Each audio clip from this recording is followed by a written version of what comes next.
자동차 왕이라 불렸던 헨리 포드가 있었습니다. 헨리 포드 자동차 공장에는 큰 발전기가 하나가 있었는데 하루는 그 발전기가 고장이 나버렸습니다. 모든 기술자를 총동원했는데 고치질 못했습니다.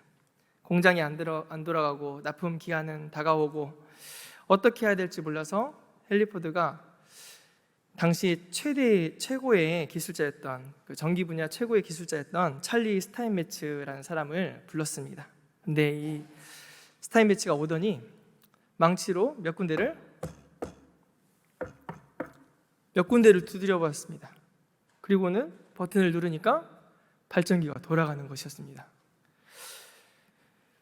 그리고 나서 헨리 포드가 나중에 영수증을 받아왔는데 그 영수증에 청구서에 1,000만 원이라고 써 있는 거예요. 그래서 세상에 너무하는 거 아니야 하면서 줄 수 없겠다 해가지고 반송을 해버렸습니다. 그랬더니 그 다음 명세서에 자세하게 써가지고 나왔습니다. 뭐라 써 있었냐면 발전기를 두드리며 일한 비용 10,000원, 어디를 두드려야 할지 알아낸 기술 비용 999만 원, 합계 1,000만 원, 이렇게 날라왔답니다. 저와 여러분들은 오늘 두드리기 위해 나오신 줄 믿습니다. 무엇을 두드리십니까? 기도로 천국 문을 두드리기 위해 나오신 줄 믿습니다. 어디를 두드려야 할까요? 오늘 본문에서 그 답을 한번 찾아보고자 합니다. 오늘 본문 골로새서는 바울이 쓴 서신입니다. 감옥에서 썼다고 해서 옥중서신이라고 합니다. 옥중서신이 4권이 있죠. 에필골몬, 에베소서, 빌립보서, 골로새서, 빌레몬서가 있습니다. 오늘 우리가 읽은 부분은 바울의 기도입니다. 그런데 가만히 생각해 보면 좀 재밌는 부분이 있습니다. 먼저는 바울이 지금 어디에 있습니까? 감옥에 있습니다. 바울은 감옥 속에서 감옥 밖에 있는 사람들을 위해서 기도합니다. 보통은 감옥 밖에 있는 사람들이 감옥 안에 있는 사람들을 위해서 기도해야 맞지 않습니까? 뭐라고 기도하겠습니까? 하나님, 우리 바울 선생님 몸 건강하게 나오게 해주세요. 거기서 너무 춥진 않을까 걱정이 돼요. 뭐 이런 기도를 할 거 아닙니까? 그런데 바울은 자기가 감옥에 갇힌 상황 가운데서 교회를 위해서, 골로새 교회를 위해서 기도하고 있습니다. 갇힌 자가 자유로운 자들을 위해서 기도합니다. 마치 이런 격입니다. 병에 걸린 사람이 건강한 사람들을 위해서 기도하는 그런 것과 비슷합니다. 하지만 기도는 환경을 뛰어넘습니다. 감옥 안에 있는 자가 밖에 있는 자를 위해서 기도할 수도 있는 것입니다. 두 번째 좀 특이한 것이 있는데 바울의 기도를 보면은 물질적이거나 육적인 것을 위해서 기도하는 것이 아니라 영적인 것에 초점을 맞추고 있다는 것입니다. 여러분들은 오늘 무엇을 위해 기도하기 위해 나오셨습니까? 우리의 기도는 어떻습니까? 세 번째 또 특이한 점이 있는데 한 번도 만난 적이 없는 사람들을 위해서 기도합니다. 골로새 교회는 바울이 전도해서 세운 교회가 아닙니다. 바울이 에베소에서 두란노 서원에서 열심히 가르칠 때 그때 만났던 동역자 에바브라가 개척한 교회가 바로 골로새 교회입니다. 그런데 에바브라에게서 이 소식을 듣고 너무 좋아서 이렇게 편지를 쓰고 기도하는 내용이 나옵니다. 바울의 이 기도를 통해서 우리는 오늘 어디를 두드려야 될지 한번 3가지로 나눠보고자 합니다. 첫 번째, 우리는 하나님의 뜻을 향해서 두드려야 합니다. 바울이 감옥에 수감되어 있을 때였습니다. 그때 누가 찾아왔냐면 에바브라가 가지고 온 소식이 있었습니다. 그 소식이 무엇이냐면 4절에서 6절입니다. 같이 한번 읽어보겠습니다. 이는 그리스도 예수 안에 너희의 믿음과 모든 성도에 대한 사랑을 들었으며 너희를 위하여 하늘에 쌓아둔 소망으로 말미암음이니 곧 너희가 전에 복음 진리의 말씀을 들은 것이라. 이 복음이 이미 너희에게 이름에 너희가 듣고 참으로 하나님의 은혜를 깨달은 날부터 너희 중에서와 같이 또한 온 천하에서도 열매를 맺어 자라는도다. 아멘. 골로새 교회의 형편과 상황을 들었습니다. 말씀을 듣고서 이들의 믿음이 자랐고 또 하나님의 사랑을 깨달아 알게 되었고 또 사랑의 열매를 맺는 신앙이 되었다는 소식을 들었습니다. 그래서 바울이 너무 기뻤습니다. 와, 하나님이 너무나 좋아하시겠다. 아, 이것은 하나님이 하셨네. 감사하다. 이러면서 바울이 편지를 쓴 게 오늘 골로새서입니다. 9절에 또 이렇게 말합니다. 이로써 우리도 듣던 날부터 너희를 위하여 기도하기를 그치지 아니하고 구하노니. 이 소식을 듣고 너희를 위해서 이제 구하는데 그치지 않고 계속해서 기도하겠다. 기도하고 있다. 무엇을 위해 기도합니까? 기도 내용이 어떻습니까? 그 뒤에 보면은 너희가 하나님 아는 지식에서 자라나기를 기도하겠다. 너희가 하나님께 합당히 행하기를 위해서 기도하겠다. 또 너희가 열매 맺기를 기도하겠다. 이 기도 제목으로 기도를 한 것입니다. 여러분, 골로새 교인들은 어떤 사람들이었을까요? 뒤편에 보면은 주인과 종에 대한 이야기들이 많이 나오는데 그 이유가 뭐냐면 골로새 교인들은 가난한 사람들이 많았고 종들이 많았기 때문입니다. 이들을 위해서 바울이 기도할 때 하나님 아버지, 이들의 가난이 물러나게 해주시옵소서. 하나님, 이들의 신분이 바뀌어지게 해주세요. 하나님, 자유를 줘서 이들도 사람 대접받을 수 있게 도와주세요. 하나님, 이들에게 어려움과 핍박이 너무 많은데 없어지게 해주세요. 이렇게 기도할 법한데 바울은 이런 기도를 일절하지 않습니다. 지금으로 말하면 하나님, 우리 아들 취직하게 해주세요. 하나님, 우리 딸 정년이 다 돼가는데 결혼하게 해주세요. 이렇게 기도한 것이 아니라 뭐라고 기도합니까? 하나님, 이들이 하나님을 알고 하나님 뜻대로 행해서 하나님의 기쁨이 되고 하나님의 사랑의 열매 맺기를 원합니다. 여러분, 이런 기도를 들으면 어떻습니까? 실질적이지 않고 뭔가 뜬구름 잡는 것 같고 그러지 않습니까? 하지만 바울은 무엇이 중요한지 알고 있었습니다. 고단한 인생길, 힘겨운 오늘을 살아간다 해도 하나님 한 분을 붙잡고 살아가면 된다는 것을 알았습니다. 하나님을 아는 것이 무엇보다 소중하다는 것을 알았습니다.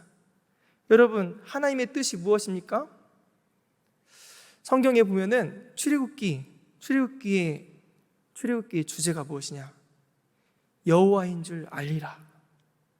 호세아 6장 6절에서는 뭐라 합니까? 우리가 여호와를 알자. 어떻게? 힘써 여호와를 알자. 하나님의 뜻, 하나님의 꿈, 그것은 바로 하나님의 백성이 하나님을 알기를, 제대로 알아가기를, 하나님 백성이 하나님을 사랑하기를, 하나님 백성이 하나님께로 돌아오기를 원하시는 것이었습니다. 우리들 교회에 김양재 목사님이라는 분이 계십니다. 그분은 고3 아이들하고 재수생 아이들 데리고 큐티 사역을 예전에 하셨지 않습니까? 힘든 입시를 준비하는 아이들에게 늘 하시는 말씀이 있었습니다. 입시에서 떨어지면 감사하고 만약에 붙으면 회개할 것이 무엇인가 생각해라. 떨어지면 그 고난 가운데서 하나님의 뜻을 더욱 살피게 되고 더욱 의지하게 될 테니 감사하고, 붙으면 내 믿음 수준이 고난을 감당할 수준이 안 되었구나 생각하면서 그래서 붙여졌구나 생각하면서 하나님께 자신의 부족함을 두고 회개해라, 이렇게 말했습니다. 왜 그랬겠습니까, 여러분? 얼마나 많은 시간 동안 고3 아이들과 재수생 아이들을 봐왔겠습니까? 합격했다고 좋아하고 감사하고 막 그랬는데 대학에 가서 하나님을 떠난 아이들을 얼마나 많이 봤겠습니까? 그런 아이들을 보면서 복이 아닐 수도 있구나 생각했기 때문에 떨어지면은 감사하고 붙으면은 회개하라, 이렇게 말했던 것입니다. 무엇이 중요하다는 것을 알았겠습니까? 바로 하나님의 백성이 하나님을 아는 것이 무엇보다 중요하다는 것을 알았기 때문에 이렇게 말한 것입니다. 하나님의 뜻은 하나님 백성이 하나님께 순종하며 또한 살아가는 것입니다. 이것이 바로 주님께 합당한 삶입니다. 하나님의 뜻을 아는 것에서 그 다음 단계는 뭐냐면 순종하며 살아가는 것입니다. 그 뜻이 우리 삶을 주장하는 단계로 나아가야 합니다. 그리고 하나님을 그렇게 기쁘시게 하면은 선한 열매 맺는 것은 당연한 일입니다. 우리는 그렇게 해서 믿음이 자라나가는 것입니다. 하나님을 아는 것, 하나님 뜻에 합당하게 사는 것, 하나님의 기쁨이 되는 것, 선한 열매 맺는 것, 이 모든 것은 다 연결된 것입니다. 그런데 하나님을 알고 하나님의 뜻도 아는데 하나님의 뜻에 순종하지 못하게 하는 것이 있어요. 그게 무엇일까요? 그것은 바로 나입니다. 내가 원수입니다. 내가 원수. 순종하지 못하게 만드는 것이 있는데 그것은 뭐냐면 나의 교만, 나의 고집, 나의 불순종입니다. 우리는 이것을 버려야 합니다. 우리는 누구나 이 나라는 자아를 가지고 있습니다. 우리는 나는 죽고 그리스도가 사는 삶이라고 말은 하지만 여러분 어떻게 오늘도 죽으셨습니까? 얼마 전에 제가 문자를 하나 받았는데 괜히 화가 났어요. 막 화가 나는 거예요. 상대방이 저한테 막 뭐라고 막 써 붙인 것도 아닌데 그냥 딱딱한 표현 하나에 속으로 막 생각을 했어요. 말 한마디도 아다르고 어다른데 왜 이렇게 쓴 거야?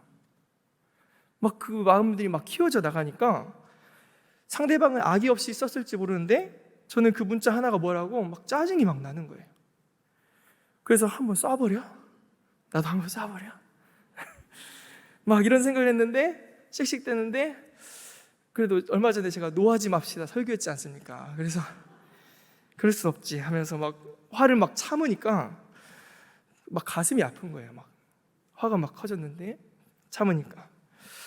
그러다 또 배운 게 도둑질이라고 제가 목사지 않습니까? 그래서 뭘 했냐면 기도하고 싶은데 기도도 안 나와가지고 찬양을 했습니다.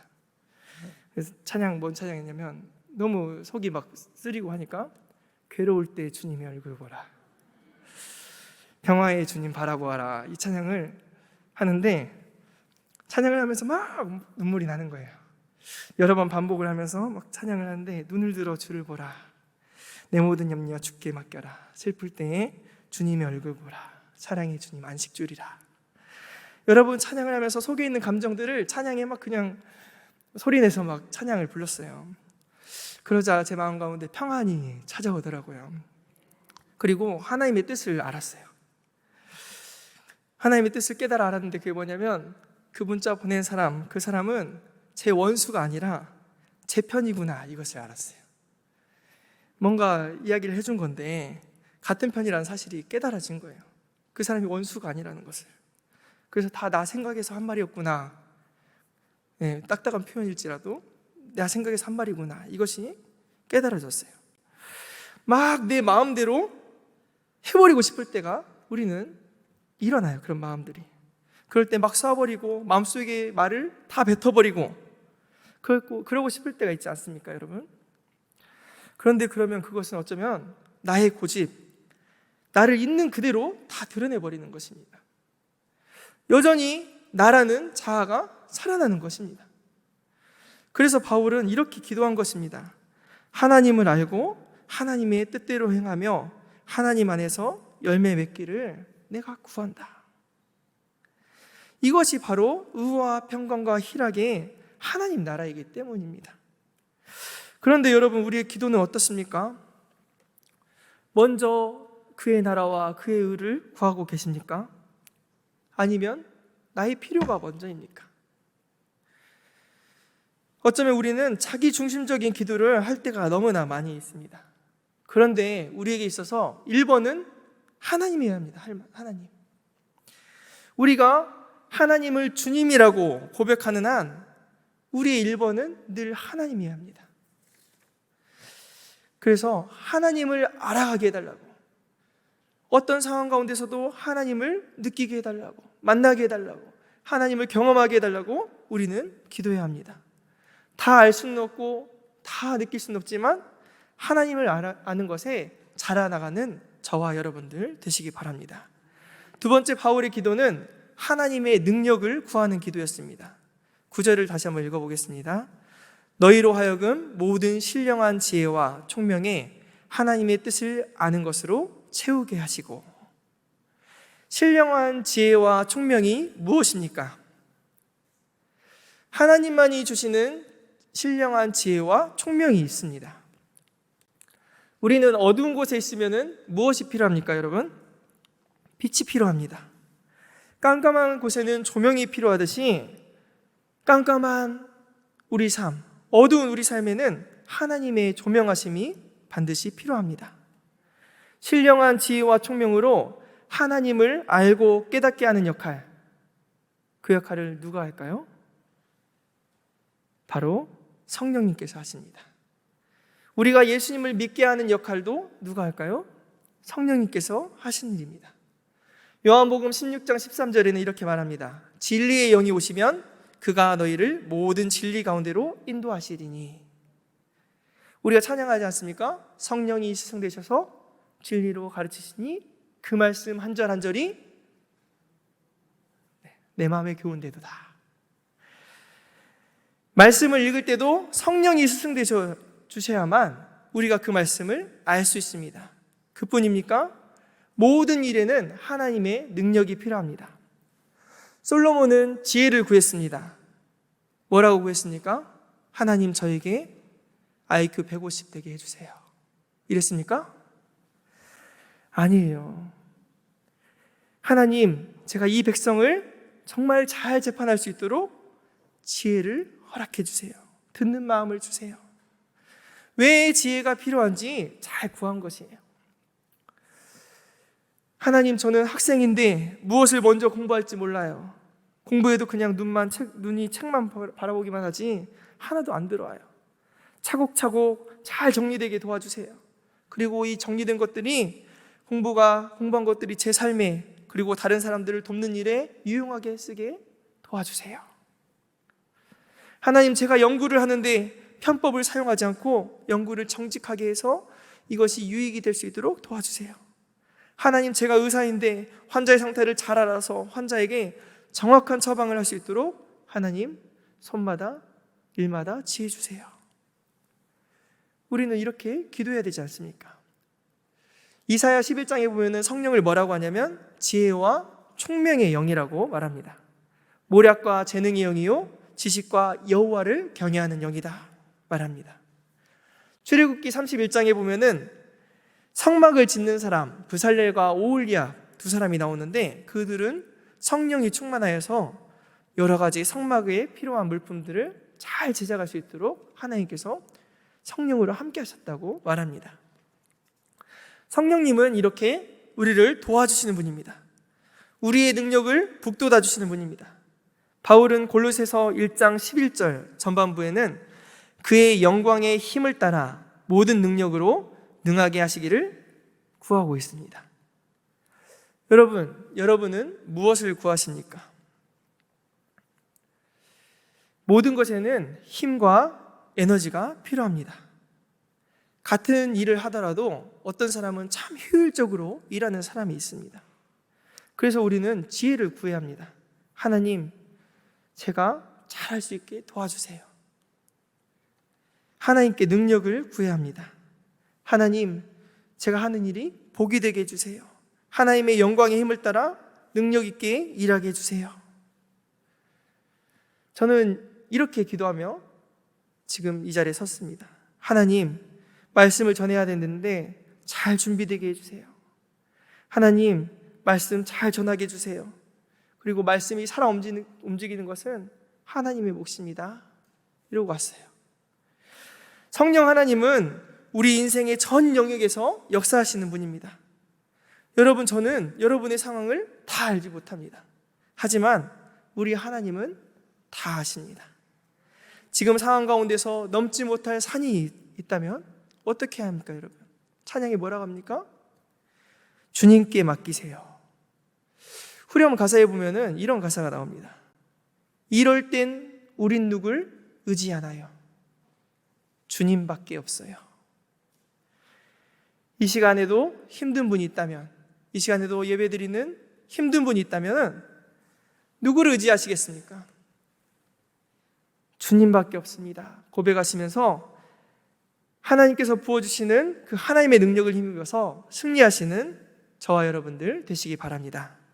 세 번째 바울의 기도는 사랑의 열매를 위한 기도였습니다.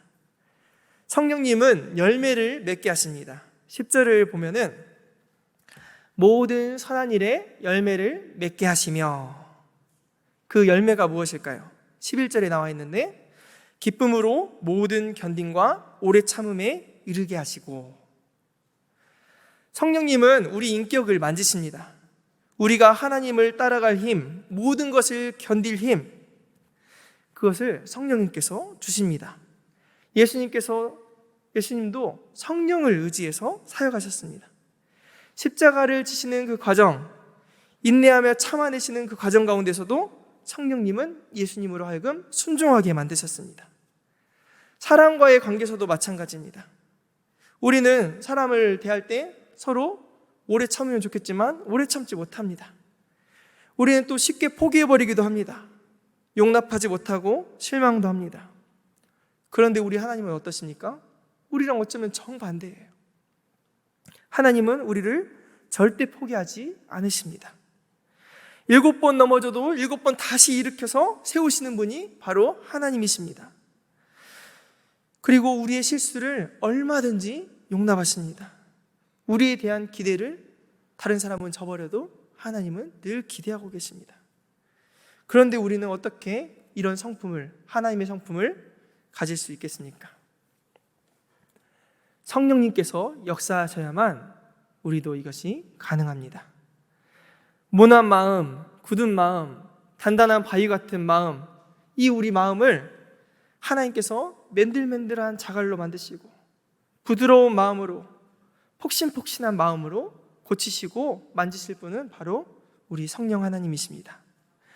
나 중심의 인생에서 그리스도의 중심으로, 또 그리고 상대방 중심으로 자라나게 만드는 것도 하나님이 역사하실 때 가능합니다. 하나님은 우리의 이기적인 모습을 벗어버리게 또 역사하실 것입니다. 어린아이들을 보시면은, 여러분 어린아이들이 어떻습니까? 자기들밖에 모릅니다. 자기밖에 모르고 다른 것을 생각을 못합니다. 그런데 아이들이 크면서 나 말고 다른 세계가 있다는 거, 다른 사람도 있다는 거, 이런 것들 알기 시작합니다. 그러면서 어떤 아이들을 보면은 어른스러운 아이가 있습니다. 얼굴이 어른스러운 아이가 어른스러운가요? 네, 아니죠. 아이 같지 않고 다른 사람을 배려하고 양보하고 생각해 줄 줄 아는 모습을 보면은 우리가 그 아이들을 볼 때, 야, 넌 참 어른스럽다, 이러지 않습니까? 영적으로도 마찬가지입니다. 하나님과의 관계에서도 나밖에 모르고 있는 사람이 있는 반면에 바울처럼 상대방을 위해 기도하는 사람이 있습니다. 바울은 아주 기도의 그릇이 큰 사람이었습니다. 왜 그렇습니까? 이 골로새 교회를 위해 기도하고 있지 않습니까? 생전 만나본 적도 없는 사람들을 위해서, 한 번도 본 적이 없지만 골로새 교회를 위해서 간절히 기도하고 내가 계속해서 기도하겠다 약속하지 않습니까? 바울에게 있어서 골로새 교회는 남의 교회 소식이 아니었습니다. 하나님의 교회이기 때문에, 하나님 나라를 함께 세워가는 동역자들이었기 때문에, 같은 편이었기 때문에 얼굴을 볼 수 있는 상황은 아니고 감옥에 갇혀서 그들이 갈 수는 없지만 그들을 향해서 기도했습니다. 우리는 눈에서 멀어지면은 마음에서도 멀어진다는 말을 잘 알고 있을 줄 압니다. 여러분, 이 말이 맞습니까? 눈에서 멀어지면 마음에서도 멀어진다. 이 말은 맞기도 하고 틀리기도 합니다. 사랑하면은 눈에서는 멀어지지만 마음으로 더 가까워지기도 합니다. 제가 군대에 갔을 때요, 훈련소에서 집을 떠나서 멀리 훈련소에 갔는데 힘들 때마다 생각나는 얼굴이 있었어요. 누구였을까요? 엄마 얼굴. 아빠 얼굴은 생각도 안 났어요, 사실. 네. 그 전까지는 엄마 얼굴 생각해 본 적도 없는데 힘이 드니까 엄마가 그렇게 보고 싶은 거예요. 그래서 떠나보니까 생각나서 편지도 안 했었는데, 그 전까지는 군대에서는 편지를 얼마나 많이 썼는지 몰라요. 또 떠나보니까, 멀리 떠나보니까 같이 신앙생활을 했던 그 지체들이 한 명 한 명 떠오를 때마다 편지를 정말 남는 시간 다 편지 쓰면서 보냈던 것 같아요. 사랑하면은 궁금하고 관심 갖고 또 기도하게 되는 것이에요. 그래서 눈에서 멀어지면 마음에서도 멀어진다. 이것은 사랑이 식어버리기 때문에 그런 것이에요. 센터에서 이런 글을 봤습니다. 한 가장이었던 아빠가 회사에서 실직을 하게 된 거예요. 딸이 6학년이었고 아들이 4학년이었는데 가족들을 위해서 뭐라도 해야겠다 싶어서 아버지가 열심히 구직 활동을 다녔던 거예요. 여기저기 일만 맡겨주면 해야겠다 하는 마음으로 이제 직장을 찾았는데, 어느 회사에 들어갔는데 거기서 계속해서 돌아다니면서 일하는 방문 판매원 일을 시킨 거예요. 그래서 그게 어디냐 하면서 열심히 일을 하고 다녔어요. 아이들이 이제 아빠가 오셨다는 소식에 현관에 나가서 아빠 다녀오셨어요 하고 고개를 숙이고 인사를 하는데, 보니까 어느 순간 아버지의 구두가 아주 막 먼지가 몽땅 쌓여 있고 앞에가 터진 거예요. 그래서 애들이 보고는 말을 못했어요. 근데 어느 순간에 보니까 아버지가 운동화를 신고 다니는 거예요.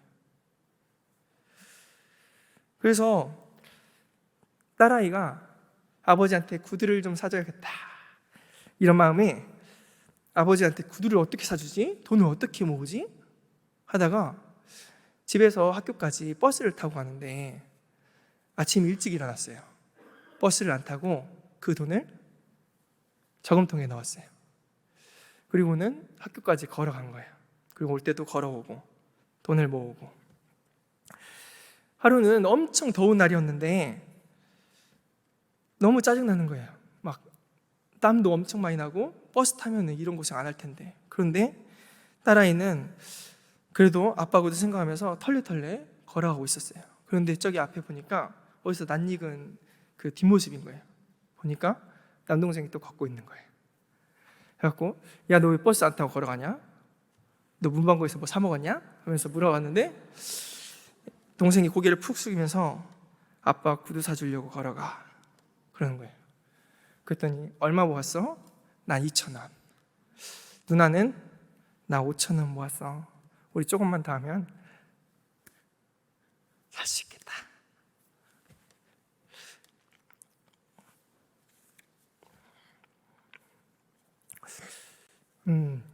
이 아들딸이 왜 버스를 안 탑니까, 여러분? 아빠를 기쁘시게 해드리려고. 사랑하니까 더운 날에도 걸어가면서 참아낸 것입니다. 저는 이 기사를 보면서, 이 글을 보면서 너무 눈물이 났었어요. 그래서 이거 정말 눈물이 난다 했는데, 이 아이들이 참 어른스럽지 않습니까, 여러분? 아빠 구두를 생각하니까 참고 견뎌내는 것이에요. 또한 사랑하니까 자기를 기쁘게 하기보다 상대방의 유익을 구하게 된 것이에요. 이것이 바로 사랑의 열매인 것이에요. 바울이 골로새 교인을 생각하면서 기도한 것은 그들을 사랑하기 때문에, 그들이 잘 되길 바라기 때문에, 그들을 위해서 참고 견디며, 감옥이지만 참고 견디며 그들 또한 하나님의 군사로 자라나길 바라면서 그렇게 사랑의 기도를 할 수 있었던 것이에요. 바울이 골로새 교인들을 생각하면서 기도한 것처럼 하나님의 뜻을 구하고 하나님의 능력을 힘입고 사랑의 열매가 맺어지는 저 여러분들의 귀한 삶이 되기를 원합니다. 기도하겠습니다.